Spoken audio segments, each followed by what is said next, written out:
раиси ҷумҳурии Тоҷикистон муҳтарам Эмомалӣ Раҳмон нафақа, стипендия, маоши омӯзгорон, маоши табибон. саволи бениҳоят хуб навишондӣ, ҳамаша пирра карда мефаҳмонам ки ассалому алайкум ба ҳама тамошобинони барномаҳои Сорбон Сафаров. Тамошобинони азиз, як ахбороти нав пешниҳод карда баъдан ба саволҳотон ҷавоб мегардонам. ба мисли ҳар вақта оиди конкурси 99 рублае ки дар канали ма рафтесай камтарак суҳбат мекунем. хостум ки имрӯз барои шумо як аксия кунам то ки билет бисёртар бихарен. ба 1000 рубл 15 дона билетон метиҳем. шанса аз даст надода инами ҳозӣ бидроен билетотона бихарен. номерои ватсапе ки дар рӯи экран дидесен, дар ҳамин номерои ватсап картаи Сбербанк ҳастай. карта ба номи Мунис Хуршедович меброяд. сумтона партоен, чектона дар инами ватсап рӯӣ кунен. тамом. конкурс ҳамагӣ 40 дона приз дорад. ва 2 нафаре ки билети бисёр мехара роҳхат ба Дубай. дар ҷумҳурии Тоҷикистон нафақа ва стипендия 20% баландтар карда шуд. қарори нав дар ҷумҳурии Тоҷикистон. раиси ҷумҳурии Тоҷикистон муҳтарам Эмомалӣ Раҳмон дар аввали соли ҷорӣ ба ҳукумат дастур дод ки ҷиҳати дастгирии ҳифзи иҷтимоии аҳолӣ тадбирҳо андешида шавад. шурӯъ карда аз 1 июл дар Тоҷикистон нафақа, стипендия ва ҳамчунин маоши омӯзгорон, олимон ва табибон баланд карда мешавад. фармони дахлдорро президенти ҷумҳурии Тоҷикистон муҳтарам Эмомалӣ Раҳмон моҳи феврали соли равон имзо карда буд. гуфта мешавад ки бо дастури президенти ҷумҳурии Тоҷикистон дар ҷумҳурии Тоҷикистон аз ана ҳамин 1 июл нафақа, стипендия, маоши омӯзгорон, маоши табибон 20% баланд бардошта шуд. ва гуфта мешавад ки маоши кормандони соҳаи маориф, илм ва ҳифзи иҷтимоӣ низ интизор аст ки 20% баланд бардошта шавад. тамошобинони азизу гиромӣ қадр, ин буд як қарори нав дар ҷумҳурии Тоҷикистон ки аз ҷониби президент аллакай ба имзо расид. акнун комментарияҳоро хонда ба саволҳотон ҷавоб мегардонам. доруҳои табиӣ аз ширкати Шифофармо барои шумо. инчунин доруҳо барои зиёд кардани риш ва мӯйсар. инчунин доруҳо барои нест кардани простатит ва зиёд кардани қувваи мард. доруҳо барои нест кардани сангу намаки гурда. ба рақамҳои рӯи экран дар тамос бошед. инчунин нафарҳое ки мехоҳанд ҳиҷомаи бепул кунанд, шумо ҳам муроҷиат кунед. Салимов нависонда дар бораи рубл ягон барнома кун ака. мехеза рубл ё ин ки не ҳамира кӯяк интересоват кун ака.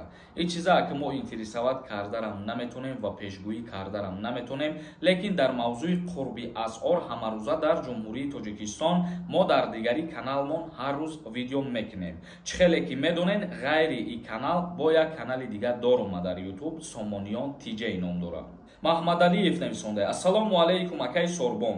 дар барномаи пешина гуфтед дар синни 27 даромадед ба хизмат даъват намекунанд. ҳозир дар ин барнома мегӯед аз 18 то 27 соларо даъват мекунанд. нафаҳмидем дар 27 сола даромадӣ даъват мекунанд ё не? ҳамин ҷавоб гӯед ака. пешакӣ раҳмат. бародари азиз, ман нагуфтам ки 27 соларо ба хизмат даъват мекунанд.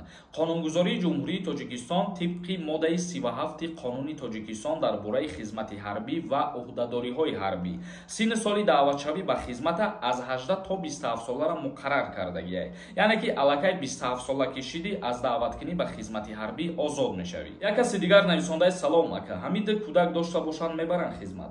нафарҳое ки соҳиби ду фарзанд мебошанд аз даъваткунӣ ба хизмати ҳарбӣ дар Тоҷикистон озод ҳастанд.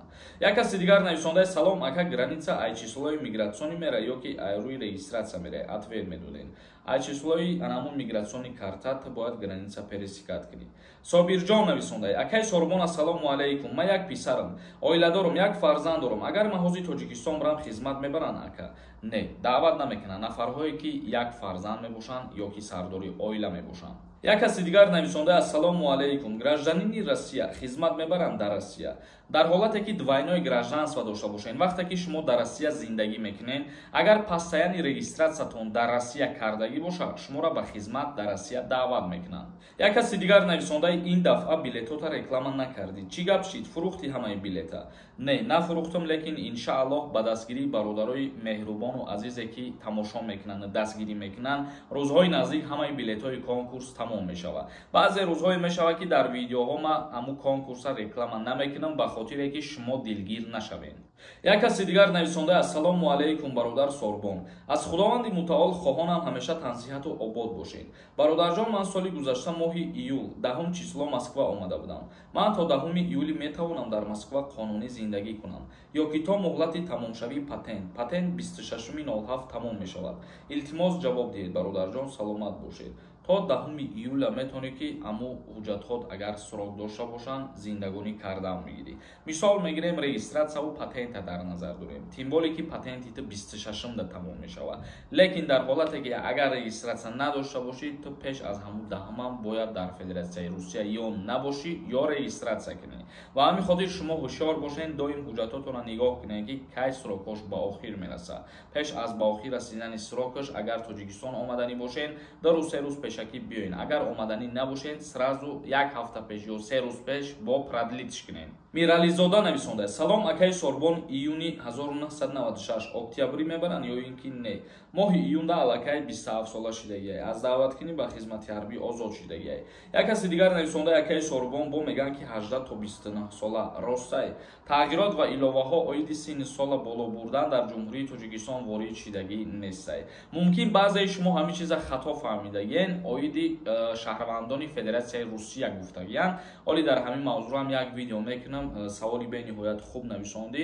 ҳамаша пра карда мефаҳмонам ки шумо бисёр чиза баъзе ноторӣ мефаҳмед. тамошобинони азиз, видеоро ҷамъбаст мекунем то наворҳои оянда. худованд ҳамаи мо шуморо нигаҳбон бошад.